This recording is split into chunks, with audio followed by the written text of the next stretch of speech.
Amigos, muy buenas tardes. En esta emisión número 99, sean ustedes bienvenidos a esta serie de entrevistas que estamos teniendo con actores de la vida pública y con temas de interés público. Hoy estamos tocando el tema de los derechos de la mujer, la lucha, la pugna por ponerle este objetivo que a lo largo de los últimos años las mujeres del mundo y de México pues están luchando, perdón por el pleonasmo, pero no encuentro otro adjetivo, ahorita nuestra invitada nos corregirá, sobre pues igualar los derechos, la actividad de las mujeres en un mundo donde ciertamente ha habido rezagos en este tema. Por eso me da mucho gusto que esté en este programa la doctora Mónica Mendoza, una activista con una larga tradición en este tema de los derechos de la mujer y todo lo que implica todo eso. De verdad, me da mucho gusto que esté aquí con nosotros, Mónica. Mónica, bienvenida. Muchas gracias, querido Carlos. Y además este programa 99 es un número cabalístico, así que sí, va a ser un programa extraordinario. Gracias por la invitación. Y con tu presencia más, no, Mónica. Bueno, gracias. Mónica, vamos a empezar contigo. ¿Cómo es que llegas a esta fructífera etapa de tu vida? Después de un recorrido, eres académica, eres una persona muy activa, se te reconoce en Veracruz y en muchas partes de México por ese activismo a favor de la mujer. ¿Cómo es que llegas a esta etapa de tu vida, Mónica? Muchas gracias. Qué pregunta más interesante esta que formulas, así como que a bote pronto. Vamos de lleno al tema. Fíjate que estoy a punto de cumplir 50 años, querido Carlos, y me parece que es un momento significativo en mi vida que coincide también con una coyuntura en donde las mujeres estamos abriendo una brecha que es importante. Yo he sido activista feminista desde hace casi 30 años.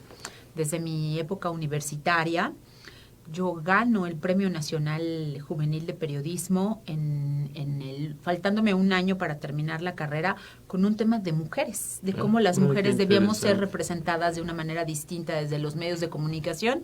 Entonces, es un tema que está vivo en mí, que traigo de toda la vida y sobre el cual pues he trabajado mucho desde el activismo y en el ejercicio del cargo, porque una buena parte de mi trayectoria he sido funcionaria pública en el gobierno de la República, en gobierno estatal, en gobiernos municipales, en el legislativo. El único ámbito donde no he trabajado hasta ahora es en el Poder Judicial. Y siempre desde el ejercicio del cargo empujando el tema de la agenda de las mujeres.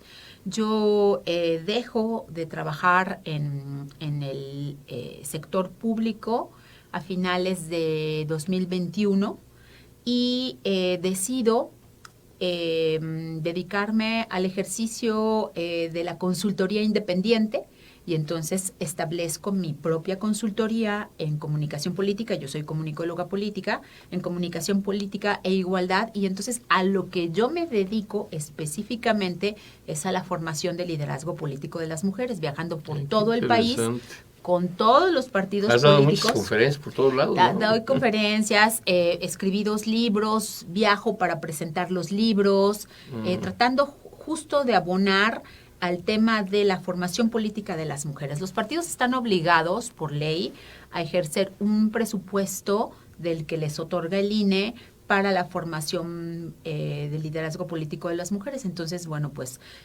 apelando a ese ejercicio es que yo soy una consultora certificada ante el INE para dar esas capacitaciones. Entonces, bueno, pues viajo, he estado en la sierra con mujeres indígenas, con mujeres rurales, con mujeres de gran trayectoria política, tratando de abonar justo a esta parte, ¿no? Y bueno, pues ha sido muy liberador, porque a veces estando en los cargos públicos tienes que conservar ciertas formas, cierta conducción que ya no tienes que cuidar tanto cuando eres una profesionista independiente. Así es. Entonces, bueno, a lo mejor he resonado un poco más en los últimos años, pues porque he probado la maravilla de ser libre.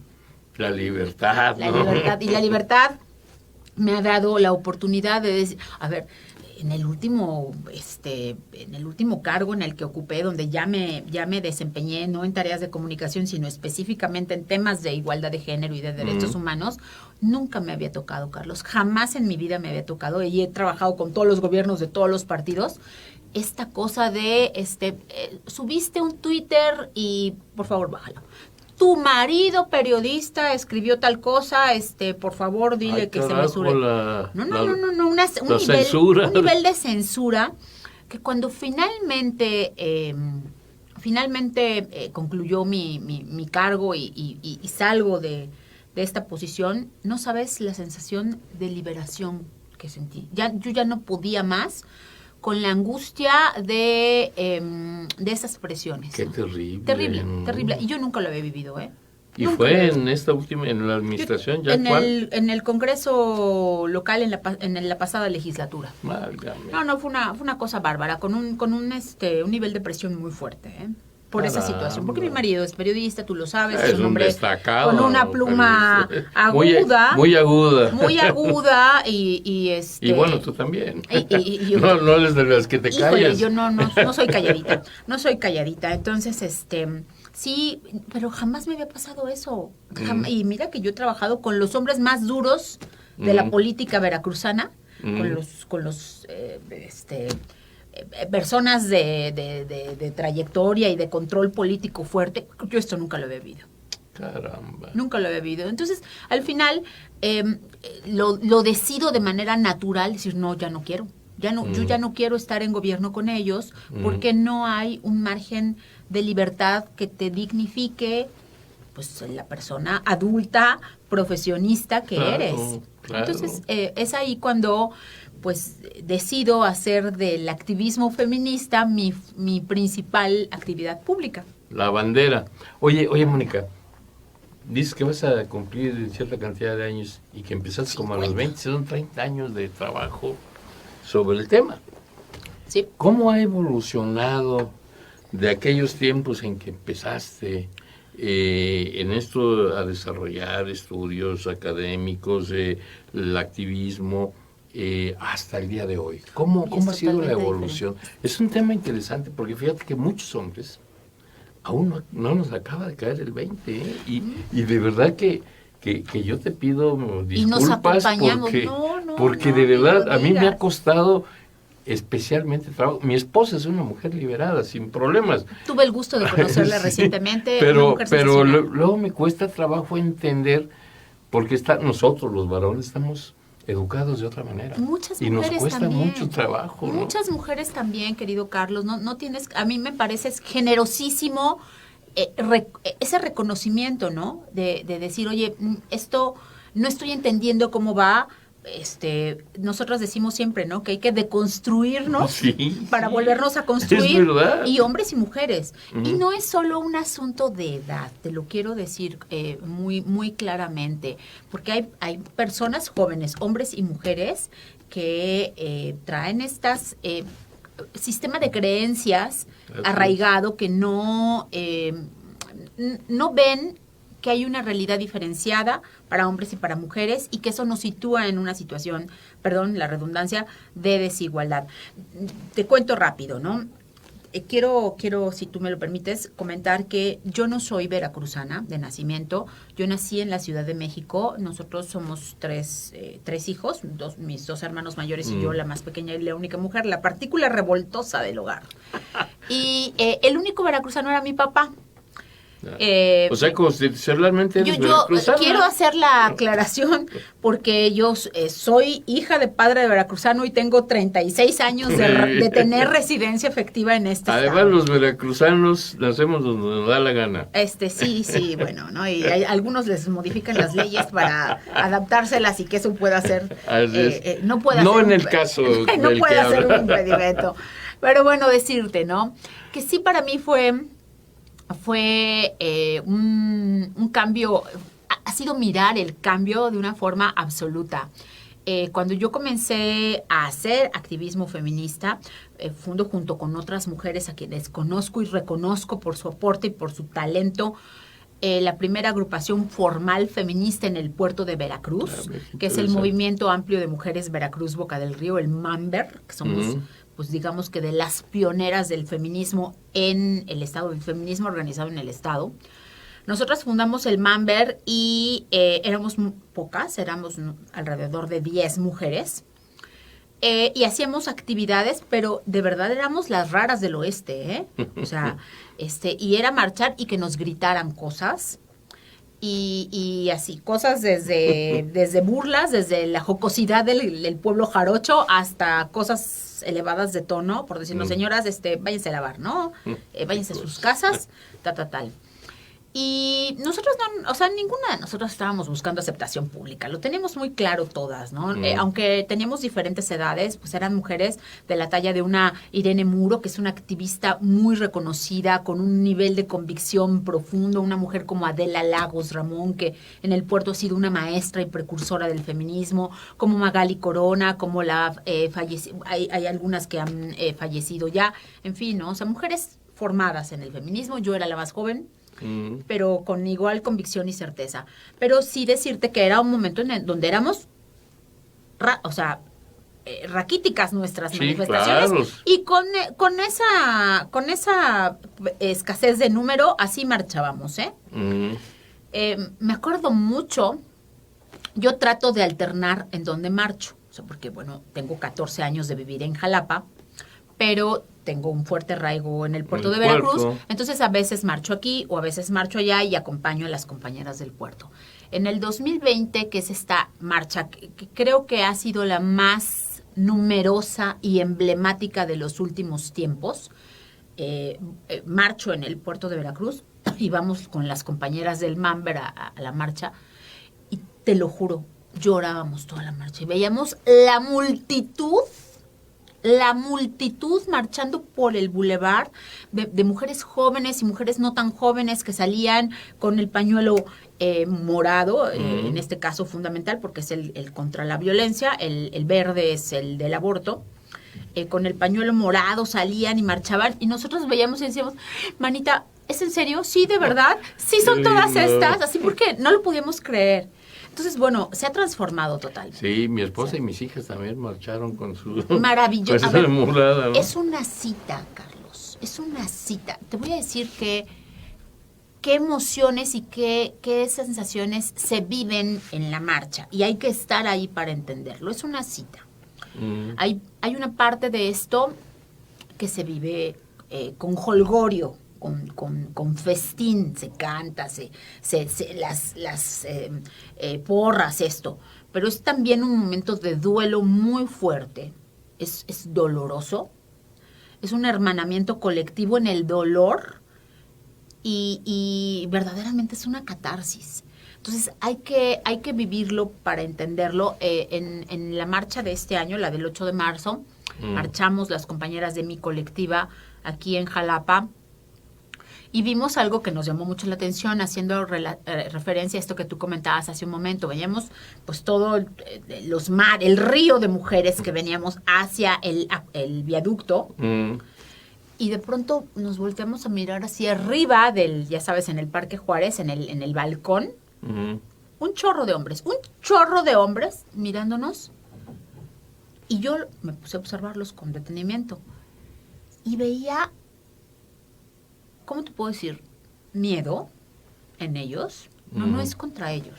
No es contra ellos. Veía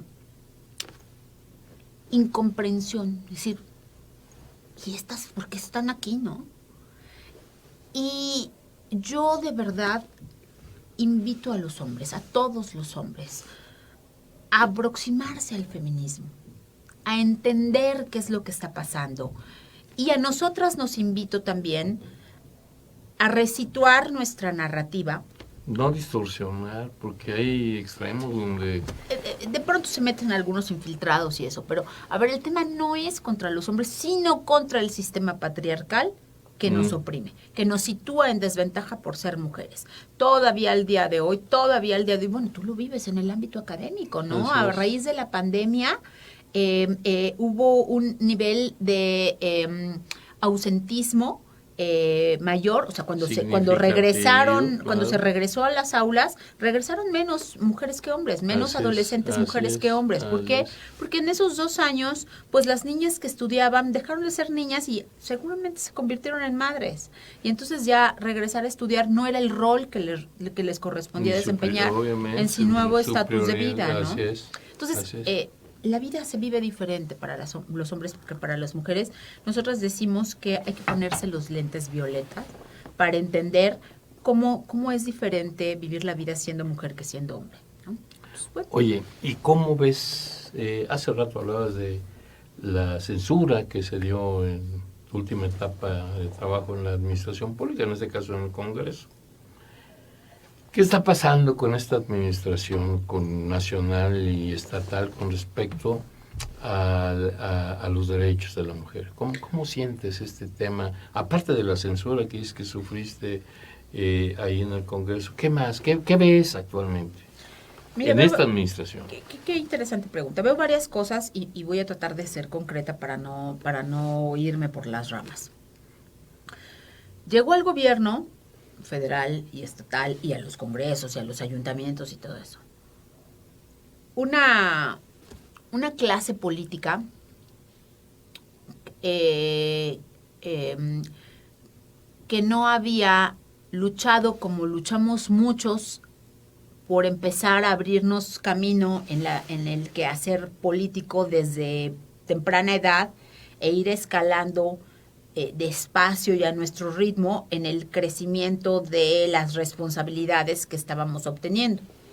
Llegó a ocupar los espacios una clase política que arribó a muchos de estos cargos por la famosa tómbola, y entonces se ganaron la rifa del tigre. Y en muchos casos eran personas que por primera vez estaban ocupando una posición en un cargo de responsabilidad pública y en muchos de los casos se marearon. Este es un tema que he analizado mucho porque, por ejemplo, uno de los fenómenos que se han detonado en esta administración estatal de una forma brutal es el acoso y el hostigamiento sexual. Entonces hay que entender por qué estos personajes se han constituido en una mafia. Hay dependencias en donde son mafias, como Seguridad Pública, como en la SEP, como en la SEGOP, donde no hay un caso aislado de un sujeto que es acosador. No.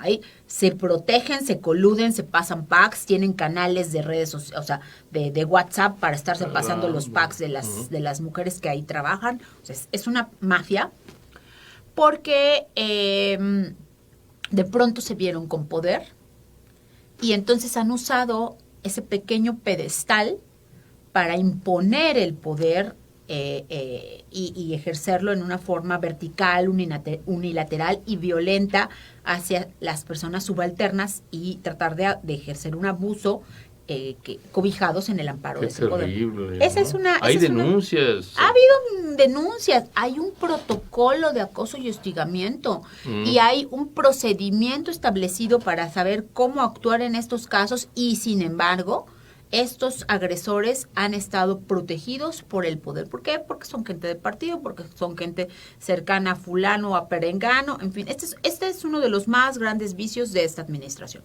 Entonces, bueno, esa es una lectura. Otra lectura, pues desde luego ha sido el asunto de la corrupción, ¿no? La corrupción la ha habido siempre, sí quiero ser muy clara, ¿no? Y toda la corrupción debe ser perseguida, señalada, sancionada y tienen que pagar quienes incurrieron en ella. Claro. Pero nadie como quienes hoy gobiernan utilizaron como bandera el tema de que la corrupción era cosa de los gobiernos del pasado, ese cambio de régimen iba a acabar con la corrupción existente y salieron peores en muchos casos. ¿Por qué? Porque sabían que probablemente solo iban a tener un sexenio o dos para poderse hacer de los recursos. Entonces tenían prisa, ¿no? Por llevarse lo que encontraran. Y se lo llevaron. Entonces, ese es un asunto terrible. Y un tercer factor, Carlos, que me parece verdaderamente deleznable, a mí me da mucho coraje, es el uso político del feminismo. Ni el gobierno es feminista, ni el presidente es feminista, ni el gobernante de Veracruz es feminista, ni lo hace feminista colgar pendones de las mujeres a quienes deliberadamente colocaron al frente de poderes o de organismos públicos para aparentar una falsa inclusión con una igualdad que hacia el interior no ejercen, porque ellas no mandan. Interesante. Ellas no mandan. Lo sabemos porque ¿cuántas mujeres presidentes del Tribunal de Justicia en el estado de Veracruz han estado al frente de ese cargo? 3. Una muerta. Pues sí. Una muerta. Perseguida, denostada,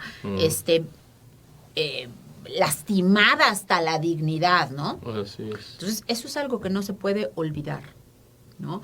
Las 25 diputadas, hijo de... A mí me cuesta mucho trabajo mantener el equilibrio en ese señalamiento, porque, algunas de ellas me lo hicieron saber, me dicen, Mónica, cuando tú dices que esta legislatura le ha fallado a las mujeres, nos transfieres a nosotras la carga de responsabilidad.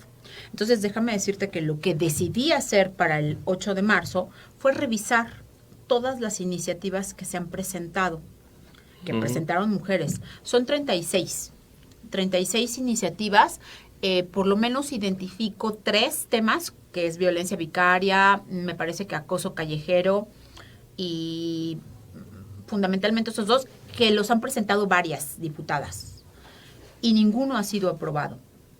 ¿Qué quiero decir con esto? No es suficiente la paridad cuando quien sigue ejerciendo el control del poder absoluto son los hombres. ¿Quién tiene responsabilidad en esa omisión legislativa en que se ha incurrido? Y a mí me encantaría, incluso como ciudadana, interponer una denuncia por omisión legislativa en contra de la 66 legislatura. ¿Quién tiene la responsabilidad? La responsabilidad es la Junta de Trabajos Legislativos, que es un órgano que le corresponde a la Jucopo. Fíjate. Entonces, a ver, o sea, ni una ley aprobada para mujeres en esta legislatura, que es la segunda legislatura paritaria en la historia del Congreso de Veracruz. Me parece que hay que hacer un llamado a cuentas muy claro y decir, no pueden seguir lucrando diciendo que Morena es el partido más feminista de la historia, porque eso no es así. Se lucra con el feminismo. Qué buen apunte ese, que pocas veces nos damos cuenta de lo que ocurre al interior de las administraciones. Ya sabemos que algunas a nivel nacional, la que fue la ministra Olga, ¿no? Que ella misma dijo en algún momento de la vida que vivía situaciones de violencia por parte de sus compañeros del gabinete. Yo te voy a decir qué hubiera hecho yo, Carlos, y además así he actuado. Prefiero no convalidar con mi presencia una acción equívoca. ¿Prefieres renunciar de plano? Prefiero renunciar, prefiero irme a tiempo. Porque, a ver, yo, cuando tenía 30 años, iba a la corte a oír a Olga Sánchez Cordero. Y entraba en estado de éxtasis, ¿no? Hoy traje una playera, siempre traigo playeras con frases feministas. Hoy traje una de Ruth Bader Ginsburg. En su momento, Olga Sánchez Cordero fue la Ruth Bader mexicana, ¿no? Así es. Y decir, llegar a tocar el cielo con la profunda convicción de que la justicia, si no es para todas y para todos, entonces no es justicia, y perder eso no tiene sentido, sirviéndole para convalidar una falsa inclusión solo por tu presencia, pero a ti misma vulnerándote, violentándote, socavando tu dignidad y tu respeto, a mí me parece que es un costo muy alto. No hay dinero que pague eso. Prefiero no ir. No, sí. Oye, Mónica, a partir de este diagnóstico que haces, pues sabemos que es muy destacada tu participación en este ámbito y que te organizaste con un grupo de mujeres, de compañeras, en este tema del activismo femenino, y se generó una mesa que tú coordinaste muy bien, que hizo una propuesta desde la sociedad civil a uno de los candidatos de este proceso electoral que se va a definir el 2 de junio, que es Pepe Yunes. Así es. ¿Cuál fue el diagnóstico y la propuesta, Mónica, sobre este tema? ¿Y por qué Pepe? Sobre todo. Ok, muchas gracias. En primer lugar, te quiero agradecer personalmente, Carlos, y lo hago con mucha humildad y con mucha sinceridad, el haber concitado al diálogo entre un grupo tan plural de personas representativas de la sociedad civil veracruzana para que nos uniésemos y generásemos una reflexión profunda sobre cómo está Veracruz hoy, qué necesita Veracruz para salir de la situación de dificultad en la que se encuentra en tan distintos ámbitos. Para mí era prioritario en ese concierto de voces, todas muy reconocidas, todas a quienes les profeso un enorme respeto por sus trayectorias y sus aportes, llevar el tema de mujeres y colocarlo en la discusión entre las personas que coincidían en la importancia de hacer un análisis específico respecto de las mujeres.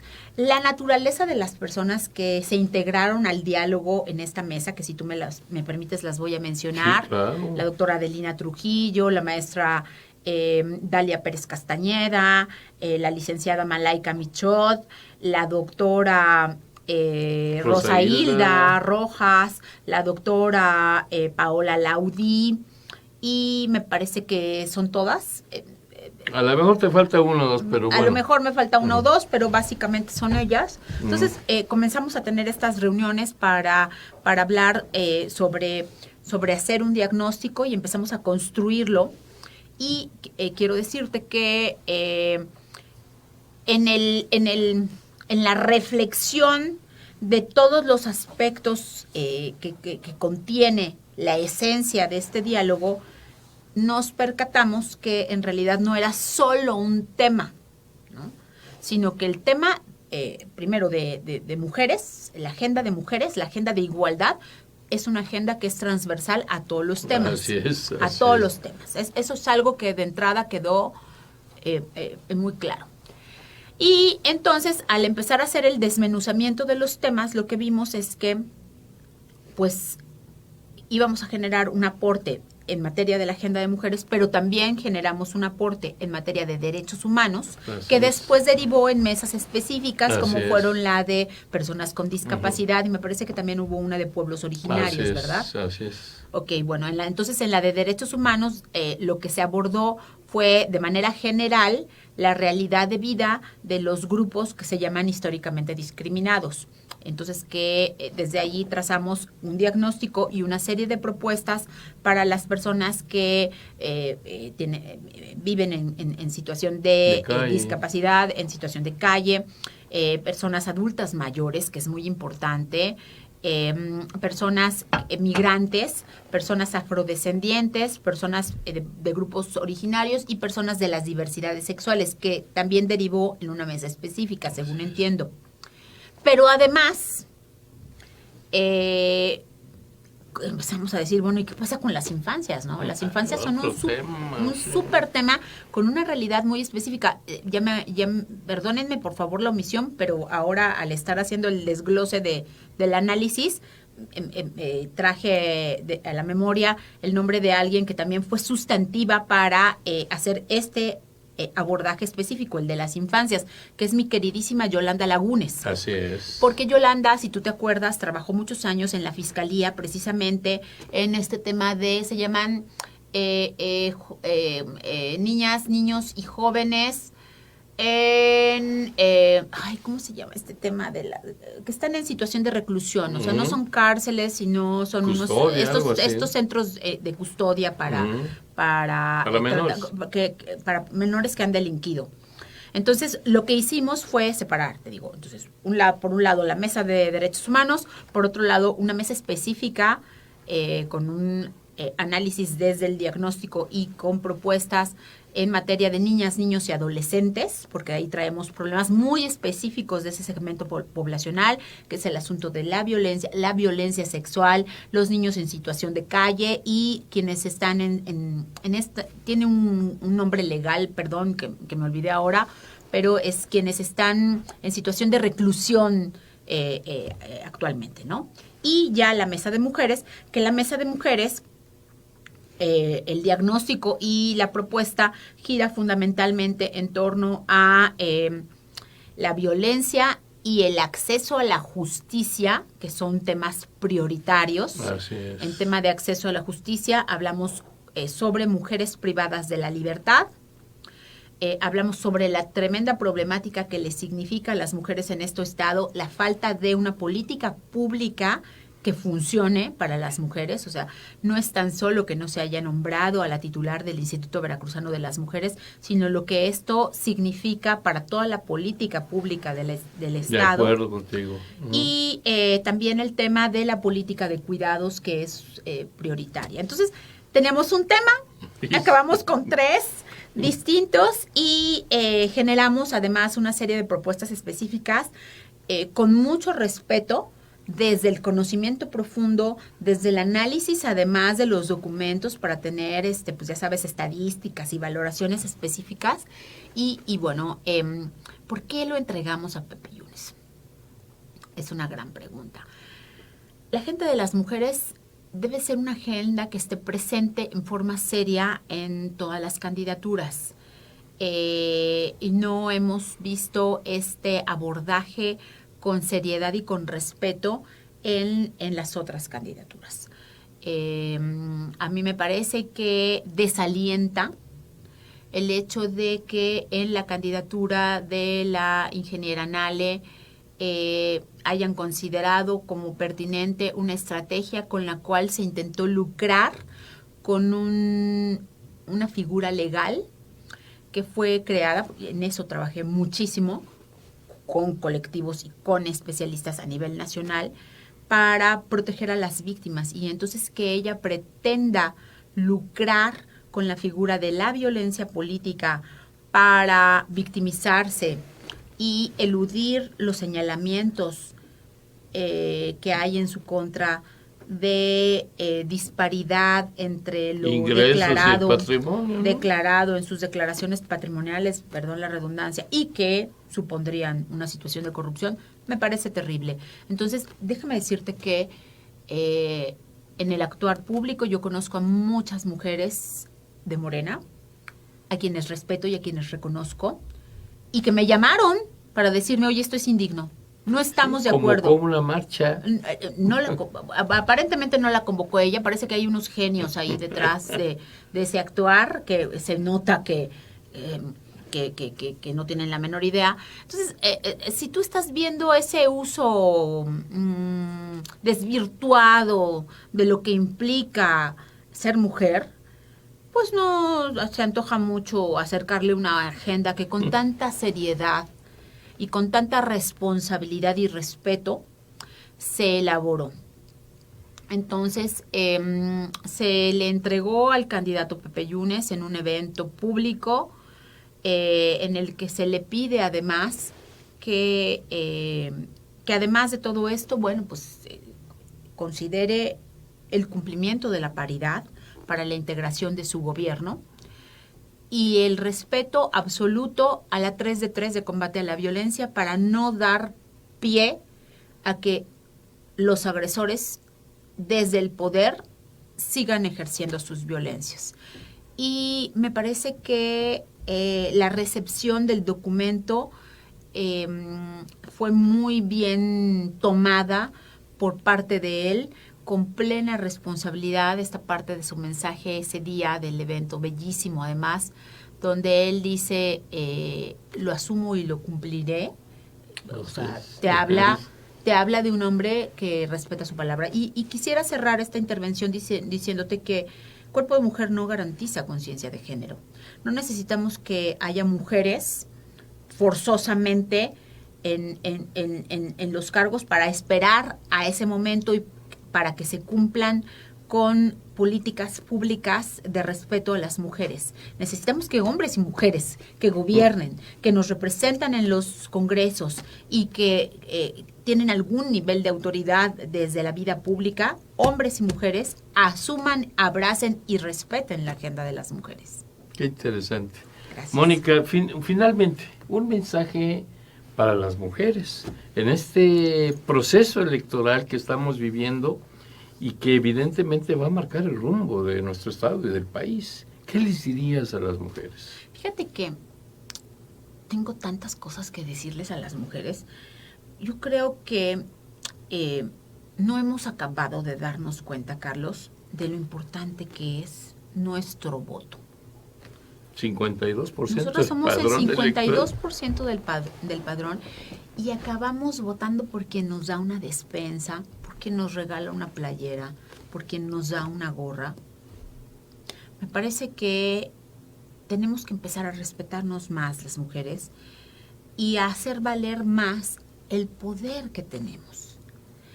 Si las mujeres respaldamos a alguien, que ese alguien sea alguien que merece nuestro respaldo y nuestro respeto.